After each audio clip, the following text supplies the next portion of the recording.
Hi, everyone. Welcome to the Spiritual as Fuck.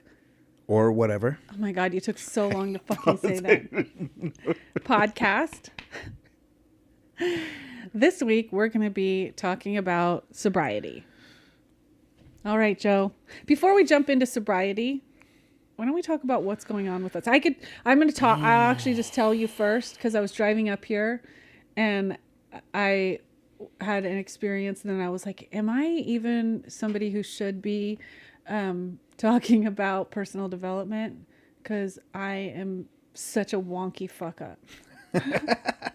So yes, totally should. Well, and so like this morning I was getting ready and I didn't like the lighting and I felt like where I felt like my skin was like melting off of my face.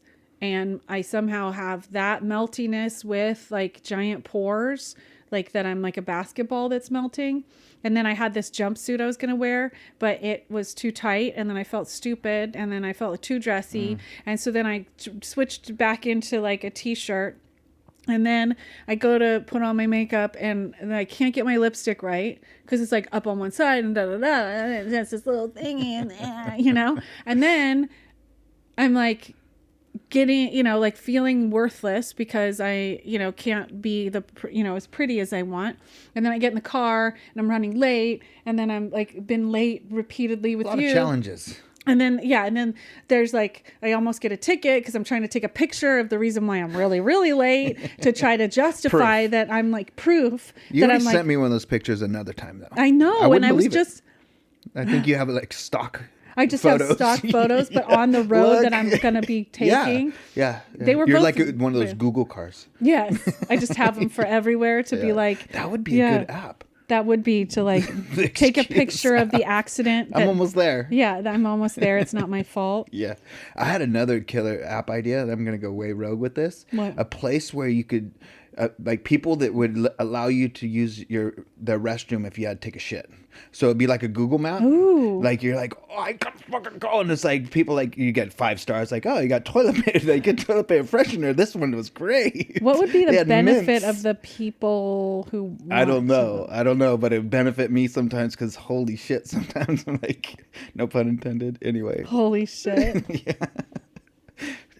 You can keep that. Yeah. That went wrong. That was actually part of my morning as well. Because I was in staying at poop, this if person's there was somebody, house. if you could go, oh, I got no, an app. but yeah. Oh, but I also I I wanted her to leave and she wouldn't leave. Damn. And so then I was just like, I'm just going to lie back down because I like, if I move, I might poop my pants. And I'm not at the stage yet where I'm like, so I was having that like neck sweat kind of like, I'm going to poop. So that app would have helped. And then by the time I got up here, I was just like, oh, fuck up. You didn't blow up my spot though, did you? No, she left and I pooped at her house. Oh, good. She left. Good. Yeah. Good. That's always Everything the weirdest come thing. out Like okay? Shut up. All right. I have to tell a story, actually. I will tell you a story. So I am really, you actually mentioned once when we were filming about you're like, Roxanne, you talk about poop and you fart in front of people and stuff. But I also am like, I like to keep the romance alive. So I don't do that around people that I like want to be sexy time with.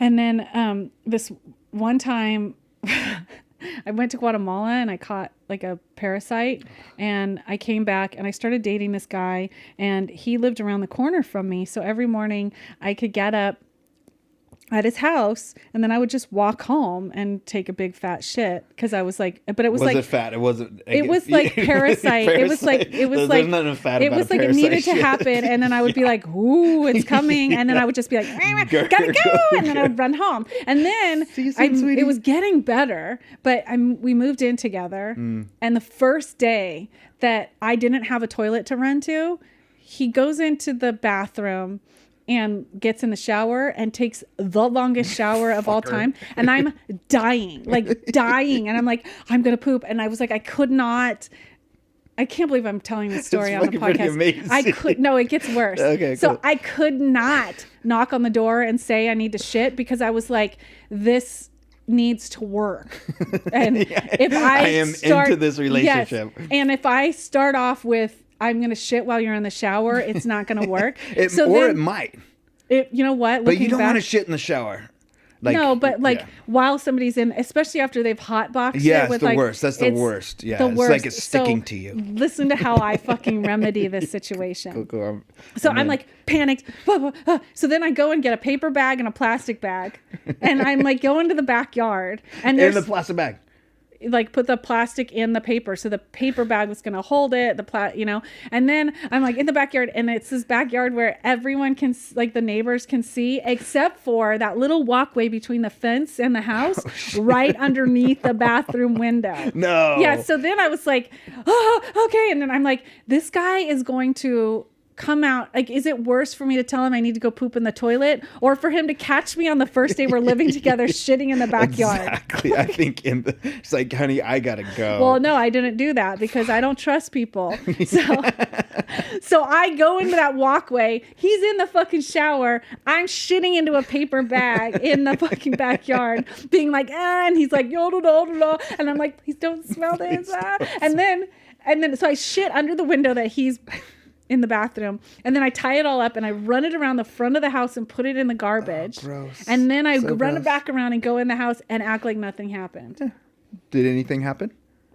No, there's more to that story. That then I realized, like, I should have just knocked on the door, because then it turned into this long series of me not truly being myself and not trusting. And it started with shit. See? And then figuring out that actually the truth is that he wasn't a person that like could deal with shit, and that I shouldn't have been with him. There was some discernment in there. There was absolute discernment in there. Like, he would have been fine, But not that you saw but right it at would have first. done what I thought it was going to do Right, anyway. right. So Wow. it actually was a super duper good idea to shit in a bag in the backyard. So are you gonna post like a how-to shit in a bag on your Instagram? That'd be cool. No, people, why I mean, they just need to listen to the podcast. Okay, cool. You put a plastic But it'd be bag, kinda cool. you roll down the sides good. of a paper bag, put a plastic bag in the middle, so then there's like a lane, and then you tie it up, and then you work it, and then it's done. I have a story, but it's not nearly as cool as yours, or had any discernment or anything to learn from it, rather than don't fucking eat fucking shitty food at a fucking truck stop on tour. So I ate some food, and we're in our tour bus, and the fucking, I don't even know where it was, but it's one of those long freeways, like I think in Florida or something, where it's just like trees all around, and they go for days. There's no turnoffs, and I'm like, oh my God, oh no, gurgle. I'm like, you fuckers need to stop now. And they're like, what? I'm like, you just need to fucking stop. And they stop and pull over, and I just running going, and it was hot. We didn't have air conditioning in our van.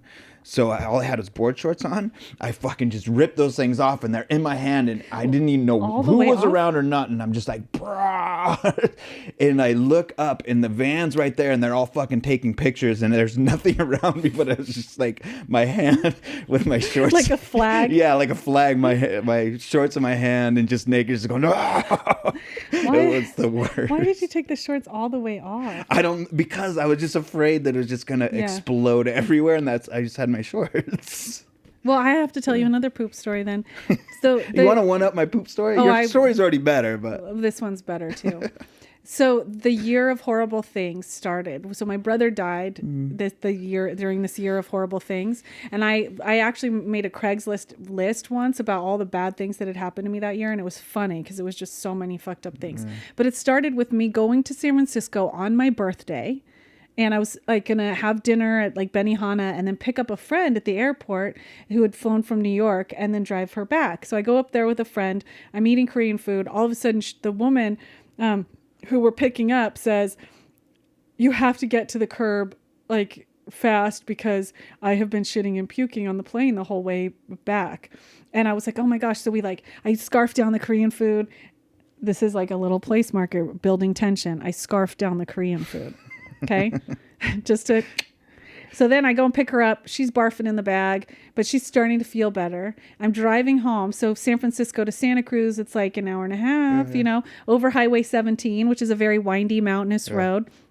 I'm driving.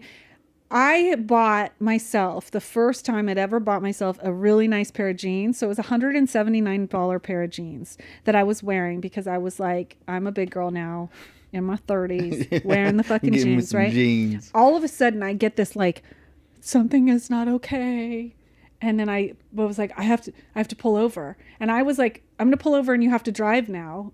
And then she's like, okay, I'm better. And so then I get out of the car on the side of the road, and there's just like freeway people going by, and it's at night.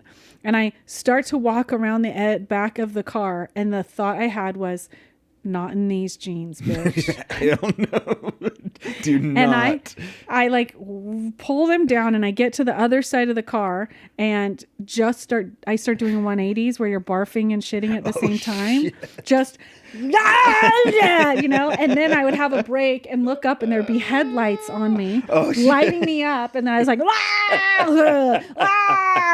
and then, oh my God. And my friends are in the car laughing. I can feel the car, like, because they're just like, and they can hear me like, and I'm just praying that nobody's a good Samaritan and wants to stop and help me, because you don't want to talk when you're just like, good here. On my birthday. That was my birthday. I ended up having to do that on the side of the road for 45 minutes. Damn. And then I went home and I was sick for weeks. Oh my God. And that was the best part of that year. Scarfing down Korean food. Do you remember that when she said that?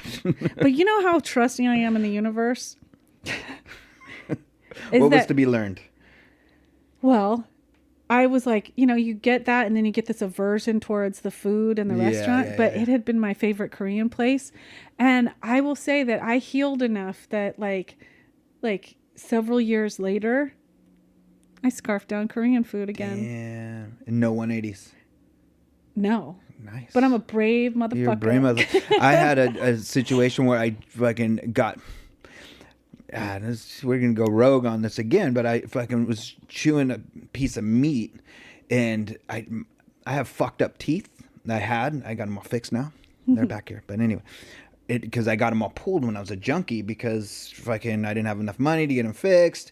And they would give me Vicodin if they pulled them. So I was like, yeah, fuck yeah, let's do this shit. So I didn't have any back teeth. So I was just scarfed down this fucking piece of steak. I'm chewing on it, and I fucking didn't chew it well enough. And just like, it was going down. So I have a kombucha thing and drank the kombucha to wash it down. And just like, and just like, oh my God. And it was like, and then something got stuck. Like something was stuck in there, and I couldn't fucking swallow. Like, it was choking. It was fucked up. Yeah. But I didn't have to have a Heimlich or anything. And I kept going on with my business, hoping it would pass. Didn't pass. Had to go to the emergency room. They had to fucking scope down. They had to fucking they had to do all this shit and fucking take it out. It was a nightmare. All on Valentine's Day. It was a killer night to spend with my wife in the emergency room. She's still married to you. She's still married to me. But I can't fucking drink that certain flavor of kombucha at all. Every time I try, it's like I get this gagging reflex. So yeah, anyway, that's my story with that shit. Yeah. All right. So since we got some deep talks in, this just reminds me of Sarah Silverman. She had a show, and that she was going in and talking to like Trump supporters or something. And so how that show is fucking cool. Yes. And that she was like, couldn't they finding common ground? And then she's like, have you ever had an accidental shit? And then everyone became friends. Yeah. Yeah. So we're all friends now. Cheers. Okay, so we did want to talk about sobriety, and I wanted to talk about sobriety because partially just to give a disclaimer and to explain some stuff about my take on it, and I know your take on it. And it's not going to be long. I don't want to, we could talk about like the in and outs of substance abuse recovery forever, but I just wanted to get, clarity on what we're actually talking about when we mention our own sobriety, and just where we stand with spirituality and sobriety. Yeah. So, Joe, do you want to go, or do you want me to go? What do you want? I started with the shit story. You did, yeah. You started and with the personal, like my lipstick isn't right. That's totally right. It's killing. Thanks. You're killing. Bam, bam, bam. Boom, boom. Shit. So, yeah. You're a junkie. I definitely am a junkie. You were a junkie. Are you still a junkie? Yeah, for other things, for sure, but not as much as before. I, been practicing, and so yeah, I got sober. I got sober for the first time when I was in my early 20s, and it was to get off dope, to get off heroin, and I got some clean time, and then I don't want to get into the story about it or what happened, but eventually I got loaded again, and 9 years ago, woke up with that fucking same gift of desperation, which was like really hard for me to come back to. Not the gift, just like I was really reluctant to like do the whole sobriety thing. I thought I could fucking do it. I really just wanted to fucking shoot dope like a regular human being or whatever that meant. But so 9 years, a couple years sober. I doing 12 step and really applying and doing a thorough 4 step, 8th and 9th step, just really working with others, going to meetings, and doing everything that I didn't do before. And it was great, and it is great. It was beautiful, and that I didn't have the desire to use anymore. But what I found was there was some inner work that wasn't getting touched into for me. Mm-hmm. It was still looking outside of myself. When anything felt bad, it's like, okay, do this, do that, and it was always help another person, which is great. But it was always, if you're find someone that's feeling worse than you kind of thing, or other kind of things. And I just wasn't getting a lot of relief internally, and I was all that anger and bitterness, and I was really grumpy a lot, and my suffering was spilling out onto my loved ones, and I was really miserable, like a year and a half, 2 years sober, and I was miserable, and what happened was that I didn't have that. I knew that drugs and alcohol weren't gonna fix it, and that sucked. That was scary, actually. So you were sober, and then you were clear on that even though you were miserable, that drugs and alcohol were kind of not an option because you didn't even believe that they would work. Didn't believe that they would work, and and the higher power kind of thing with stuff, it just didn't really click for me. It's just like, so I couldn't just pray it away, and stuff, like nothing was taking it away, and I always thought something was gonna take this away. And so I just had this. It was a bottom. It was a big bottom. And some friends of mine, one of them in recovery, and he was always like, try meditation. I was like, not for me. Kind of fuck you, kind of thing. I dabbled a little bit. First time sober, we were around some of those same circles, but it never really stuck for me either. It's just like I was too scared really to really look what was going on inside. But I tried it out, and it was presented different than the lotus position, spiritual, what the fuck ever, I could sit in a chair. Yeah, we talked about this whole thing. But sorry to move you along. Yeah. So check the other episode on mindfulness. Yes. But so back to sobriety, what my sobriety looks like today is more going internally. And I learned that from meditation. I learned that from the practice of, really the Buddha's teachings, of sit. I like to just break it down to sit, feel, heal. Just sit and start going inward. What is the causes of this shit? What is going on? In some trauma-based modalities and all kinds of different things like that, so meditation, I don't, it's interesting. I don't like sobriety. I'm sober. What is that? So no, exactly. No drugs, no alcohol. No drugs, no alcohol. I didn't do nicotine for a long time. But you got something in your lip right now. No, I don't. I didn't, because I didn't put it in before this one. Because I gave you shit. You gave me shit. Yeah. See, you're good. I got a good ally on that. But shame is a great ally. So my sobriety looks like to me today is abstinence, and doing the internal work. And when I mean internal work, is not just sitting in meditation, but being with my feels. Kind of what we talked about in the grief, is that learning to all those emotions, that anger and all that shit that was happening, there was something underneath. There was a sadness. There was a longing to belong. There was a longing for acceptance, approval that, I didn't get enough. Maybe I needed too much. Who knows? But there was something here that I didn't want to feel. It fucking hurt too much to feel that. It felt better to feel anger or nothing at all. So it taught me what meditation and mindfulness has taught me is to learn to be with the discomfort of those emotions, and to watch the impermanence of those emotions, to be with them, to meet just everything that's going on with kindness, and when I'm getting irritated or those urges come or I don't feel like I belong, I can pause. And so that's connected with what happened before, what substances were doing for you. Exactly. And now, well, kind of. What but you wanted substances to do for you?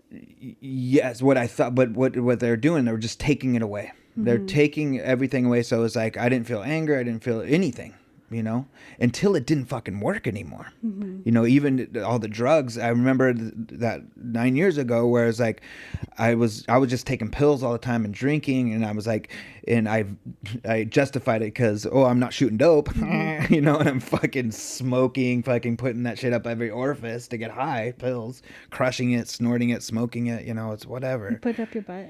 I didn't, but I wanted to, but I was too scared. I didn't keister it. No. Okay. But what would happen is like, all those emotions, all those feelings, all that shit that I was running from come back in tenfold. And there's all kinds of other problems. So, but what mindfulness has taught me, it's like, I still have insecurities. I still get sad. I still have self-doubt. It's still there, but I'm not chained to it anymore. I have a different relationship to it.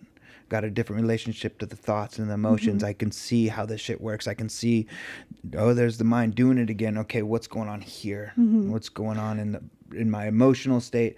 And then when I'm with, I can learn now that I can be with it, and I can watch it pass.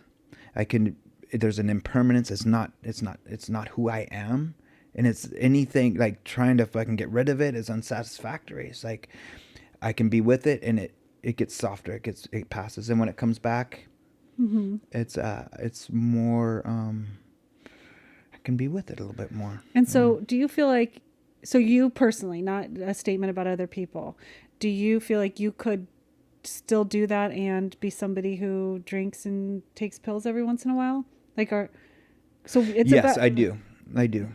But and we keep using this word, it's a big word that I like using these days, is discernment. So it's not about the act of doing things. It's like, why are you doing it? But why are you sober now then? Why am I sober now? Yeah, like if you were capable of having this spiritual connection and doing drugs. Because it's apparent to me, it's very clear to me that I'll keep going, So at some point you're going to axe out your spiritual practice if you started using. I feel, yeah. And, and it's like in the Buddhist practice, there's the, I think it's the 5th precept is no mind altering substances because it takes us away with what's going on. It's numbing anything. I mean, so I think what I would do, like how I use drugs and alcohol, is it hurts. I want to get rid of. Yeah. I don't want to go have a Corona on the beach. It doesn't even sound appealing to me right now. I can have a soda. What I want to use for is to fucking feel high. Is to feel that like everything's fucking okay kind of thing. So, but if you don't have that, like I have that in me, maybe you can. But I have a Corona on. But how are you? Like my wife, she doesn't like have a hard day and come home and have a fucking bottle of wine. She doesn't have to do that, so it's, why are you reaching for something else? Nicotine, I have a fucking problem with nicotine. I was smoking cigars like once in a while with a friend, like maybe twice a year. Then it was like, oh, a couple other friends wanted to. So it's like every weekend we'd have Sunday, fucking smoke a cigar and just like talk. And like, oh, this is great. And then throughout the week, I'm like, oh, why am I irritable? And I like, oh, maybe I should have a cigar tonight. So I was like, holy shit, I'm strung out. Yeah. So that's in me still. But there's a discernment. There's a like, oh, I still reach for something else. So I think it's, why are you reaching? If you're just reaching to just relax on the beach, cool. Or are you reaching because you don't want to fucking feel what's going on right now? So I don't, yeah. Okay, ask me about my sobriety, Joe. Yeah. What about your sobriety? I mean, you got sober when you're 15. Yeah. So that's a fucking big thing to be like, to see that, like, I knew I didn't think drugs were a problem. I knew I fucking wanted them and more, but I didn't give a fuck. That's who I was. So like, how did you even come about sobriety and like your path with sobriety? Well, I mean, I don't want to tell that whole story just because it could get really long. But I got sober when I was 15. I was mainly an alcoholic. I drank from the time I can remember, and I did like, I didn't do a bunch of drugs. I mean, when I talk to normal people that aren't, in recovery, I did a bunch of drugs. But with my friends, always. I'm like nothing, know. But like I smoked a lot of weed. I liked to get weed that had PCP on it because PCP was fun. Oh, good. But I didn't do coke. I didn't do heroin. I didn't do, I did gummies and like Cocoa Puffs, like where you smoke, But I was really an alcoholic, and I got sober through a very weird series of events. I did not go to rehab. I got sober just like, I pretty much just got picked up and put into recovery. And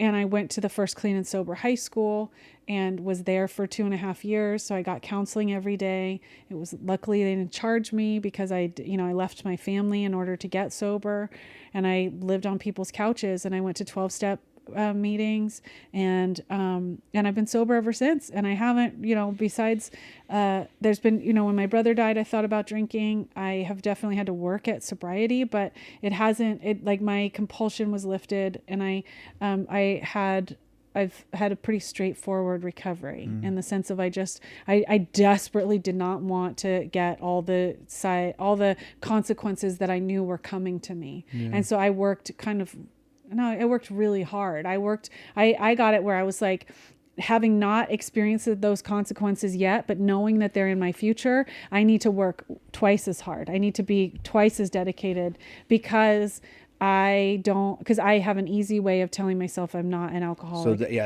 that's the thread that kept you going for. Yeah. And just to know, like, even if it's just a potential for me. So right. Just the potential, like if you said you have the potential to have this horrible disease because of your, you show symptoms of it and you have family history, that you could ruin every good thing in your life and have no connection with any other human beings or any kind of spirit. And the thing you have to do is just not drink lemonade. Yeah. Then why the fuck? Like, you just don't drink lemonade. Do you think that addiction is a disease? I don't know. I think I think calling it a disease works. I think just like as kind of a metaphor kind of thing, or just like as how we treat people. How we treat people. And not, so and the other part is then I worked in addiction in substance abuse recovery for 14 years. So I do have a professional bent on how treatment goes and how the discussion happens. And so part of me wanted to talk about this because I feel like I have to get over a hurdle sometimes with people when they find out that I'm sober and in 12-step recovery and have this history of me being like, I don't think you have to be sober. Right. I don't think even if you're an alcoholic, I don't think the way I did it is the way you have to do it. And I don't think if you're doing it a different way that it's less than. Sure. But because there's been a lot of talk and the way the conversation has gone in the past has been like one or the other, and that so there's that where I just am like, I have to prove myself a lot to be like, I don't think you have to be sober. The other part though for me is that I don't think I'm working against some big monkey on my back anymore. Right. I'm not. People will have this thing of like, you're an alcoholic forever and da da da, and I'm like, I have a real level of peace and goodness. What what I'm working with and what I've come to a real clarity on is that sobriety was the beginning of my spiritual practice. Right. And that sobriety, like when I talk about my brother dying, when I had that like reckoning of like, do I live or not? The choice came down to I don't harm myself or others. That meant I didn't drink, because drinking to me is harming myself. And that whether I'm an alcoholic or not, like, because there's people who give me shit, will say because I got sober so young that I'm not an alcoholic, which I'm like, fuck off. Like, I could tell you stories, but it doesn't fucking matter. You don't go around telling somebody else that shit. I mean, the ism could be so much more than just the fucking the juice. Well, and somebody with my history, in my logical brain, somebody with my history has no business drinking and using. It's never going to do anything good for you. Right. That there's people who have way less of a risk, but my environmental risk is off the charts. So I'm probably going to use it to not have to feel. Absolutely. And then that's going to be habitual. So that's the logical thing. And then the other part is to go, it's been a, like, you know, there's like gurus who like eat one, like they drink one glass of milk for a day for 20 years. Mine is that I don't drink or use. That's the basis of my spiritual practice. I don't think everyone else has to have that. And there is a part that I didn't want.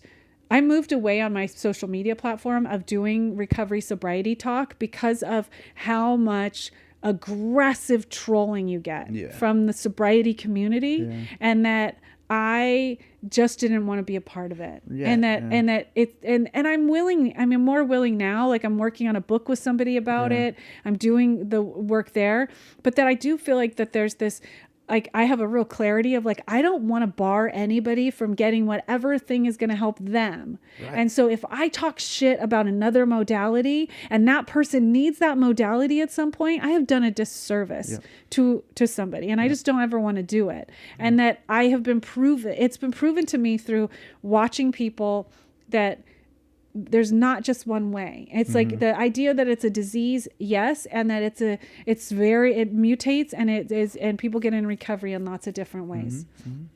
And I think that there are practices that use medicines that are mind altering that people have incredible results from. And I don't want to ever say that those aren't like absolutely valid. So it is about that spirit, like how you are going into everything. And I think like even in 12 step, it's like as a result of these we've had a spiritual awakening. Yes. Right? Yeah. So it's like as the result. I don't know. So yeah, exactly. So even for me, you know, like I have some, I don't want to call it shame or guilt or anything, but there's just like I got asked, you know, it's like I do a lot of work in recovery. I teach meditation to a lot of different treatment programs. And I'm always in this. I'm in the discussion. I'm talking with it and like ways to go to the underlying issues, you know. And you know, I was talking to a friend, and they're in recovery at 12 step, and I go, "What are you doing for your recovery?"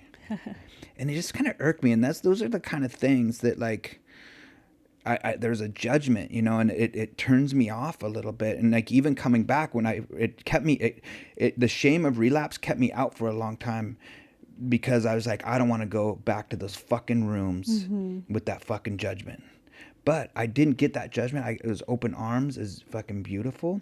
But I still have this, like, even with how my practice today is not going to meetings every day. It's not doing a 4th and a 10th. It's not getting on my knees and praying, you know, but I still feel like I have a strong practice and strong sobriety, you know, because like you said, it's like, I know, what it's going to happen when I use drugs and alcohol. And I like the feeling of what meditation, what mindfulness, of being with my pain, and that it's almost like I don't want to abandon myself anymore. I don't want, because anytime I would, even nicotine is abandoning myself a little bit. You know what I mean? So I don't want to do that. Shit just got real for Joe. He has to quit this nicotine shit. Maybe. There's no shame around that either. I'm not making no promises right now, but it's like, that's where I'm at. But that's I'm not making promises. Where's my zen? I'm getting zenned out. But so back to like, there is all kinds of different modalities. And even like, And I like to call my groups uncovery a lot of times. It's just uncovering all these masks, all these things that we fucking think it needs to be, in a discovery, you know? And then there's recovery. Then there's recovery. What are we recovering? Are we going to fucking recover a couch that's fucking been sitting in our old fucking squat for a long time? Or are you going to fucking pull it out? Maybe you need to fucking replace those cushions too and then cover it. Get the crabs out. Get the crabs out. You know what I'm saying? So you don't want to just cover the shit up. So you don't recover some shit. Anyway, I'm getting into some that's weird. good. Yeah, You're like super into the metaphor shit. Yeah, I love metaphors. You but do. I love Snappy, that. it's snappy. I love that you brought up different modalities, and even I tell people, you know, it's like just know for yourself. The discernment, the knowing for yourself. Are you why? You know, if you're in a place where even like maybe you fucking, I don't know. I know people. I'm not condoning this, but I know people that have been in recovery, and they drink now, and it's okay for them. Yeah. You know, but they have a practice. They have things that work for them. They're not using it to escape. Maybe some of them, but it's not affecting their lives like it did before. So I don't know what's going to work or not work for you. Yeah. I don't the know trick if is you're to show up for each other. yeah, and you're this or you're that. I don't know. Just know yourself. I don't know if you're an addict, an alcoholic, diseased. Yeah. There's a thing though that I feel like we're going to get people on us, and I just want to name this. Yeah, That go know ahead. for yourself that part of addiction is denial, a massive part. And True. it's not just outward denial, it's internal. The thing I will know that the thing that's most destructive to me is destructive, and then I will somehow figure out a way to convince myself that that thing is actually a good idea. Yeah, and so exactly. that mind fucked upness does need, for a period of time, to have other people who are not in a state of mixed up denial making decisions, leading the way. Sure. So picking somebody, some modality, something to go, if you're in an addictive cycle, you need outside people. Yes. Because you're not going to think your way out of it and know yourself out of it. And I just picking another person who is stable and who has your best interest at heart can be good. Absolutely. And but there's a foundation. And like you're Yes. saying, like, I don't know if I would even be where I am if it wasn't for 12-step. I know that I wouldn't. Yeah. But other people come in and they haven't done 12-step and they're still sober. Yes. You know what I'm saying? So I'm just saying, so what mindfulness has helped me, like what you're talking about, the mind and how the mind works, and that's what meditation does. That's what this mindfulness practice does, is knowing how our habitual thoughts and how they're connected here. You know, so that's been the hugest part for me, knowing, oh, there's those thoughts again. There's the judgment, there's the self-doubt, all that kind of stuff that triggers something in me that I need to get rid of it right away. Yeah. Because I was never allowed to feel any of my emotions, you know. So yeah, I'll get crap, whatever. But No, I I'm just think to afraid of name that the too, long-term recovery. for sure. And Having then the a stable short-term- foundation, Yeah. for sure. You gotta have, because community is like one of the biggest things. So finding a community, I think, is more than anything. You know, more important.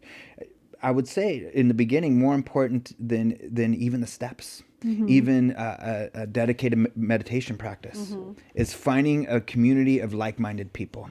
Because then the other stuff, like you were saying, like then we can come to it as we are, not just we need to do this and da, da, da. That's where nope. Yeah, I've never been a You know, good person but like that. knowing that I do this, and that's where I get in trouble.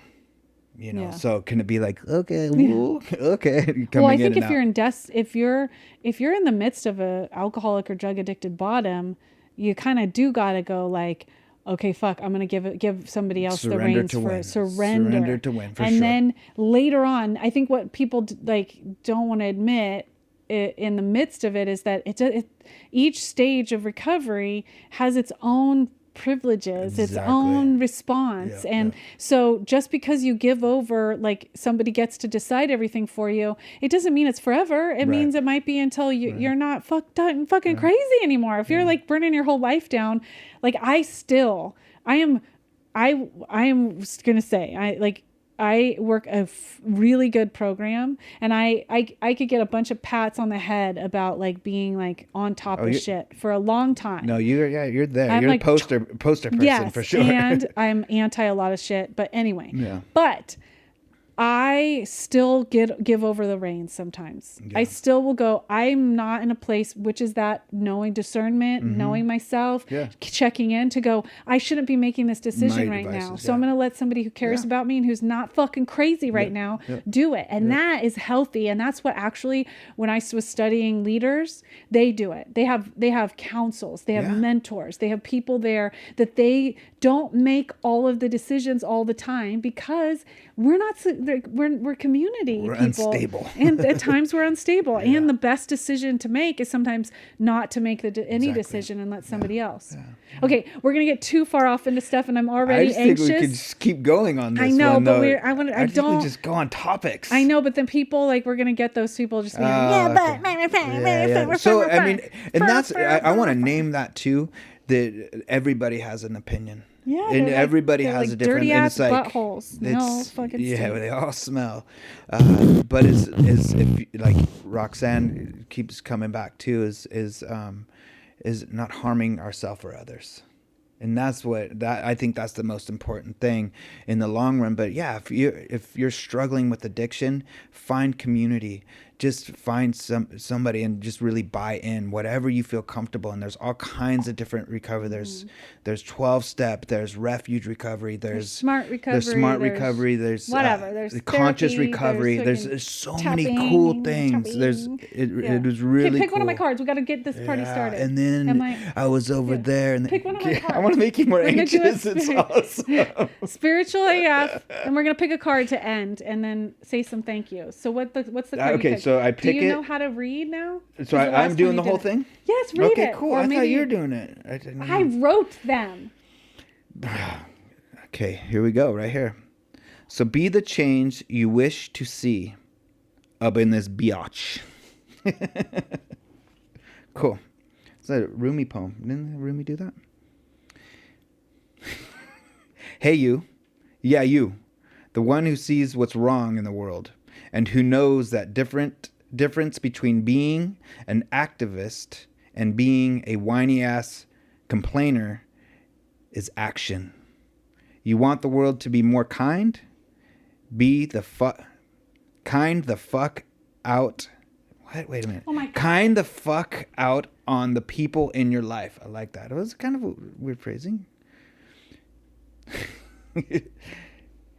Hate litter bugs? Pick up some trash. Can't stand judgmental bio words? What is that? What's a bio word? What? Yeah. Blowhards. You can't My see. eyes are all messed up. They are. Can't stand judgmental blowhards. Quit judging them for being so judgmental. Quit judging me for not being able to read. It really is kind of that simple. Okay. Man, he's not reading the cards anymore. He's got these thick ass glasses too. I think tilted up and like, I'm gonna read now. All right, we're done with this now. I'll read the cards from now on. Just because you're sober doesn't mean you're gonna be able to read again. You didn't go to school. We've got to stop this podcast. I'll keep going. All right. Thank you to our friend Jeremy Miller, who is teaching us all about podcasting and doing the editing. Miller. And you can always go check him out at the Betterment Bros. He's going to put a link in the show notes. And then his other one is Flicks in Six, but there's I think 6 is a number and not a SIX. So check that out. If you want to support this podcast, there are many ways to do that. The number one way is to subscribe, like and subscribe, and write a review if you love us, because it will totally help us get up the iTunes. Yes. Thingy, whatever. Like and subscribe. And if you know somebody who maybe likes to talk about poop a lot, send them this episode. And then if you share us on social media, tag me. I'm on Instagram at spiritual_AF and on Facebook at spiritual AF. You can also tag Joe. Where are you? I am at _Joe.Clements_. And then you can also, if you do have trolley things you want to do, don't do it on social media. Send us an email. Yeah, go direct. At spiritual Let's have a discussion.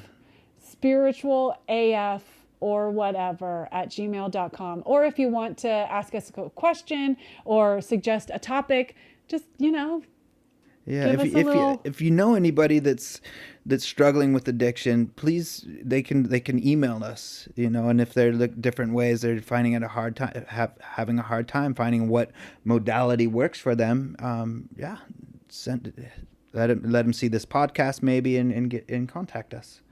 Yeah. That's really nice of you, Joe. Yeah. You're going to be writing those emails. I'll spell them all wrong because I can't write or read. All right. That's it, I think. Terrific. Yeah. You can also check me out at josephclements.com.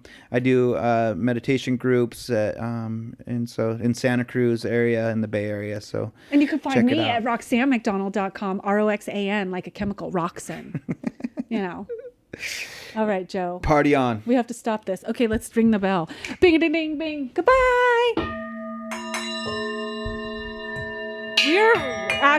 This is the absolute... Why is this my good idea? Yeah. Like, I was like, there's no way I'm going to do bells in a podcast. And now we're all about fucking bells. How did it happen? You love a bell. Embrace the bell. Respect the bell. Chose bells. Bulls. Goodbye. Bye. Did we say goodbye already? Later.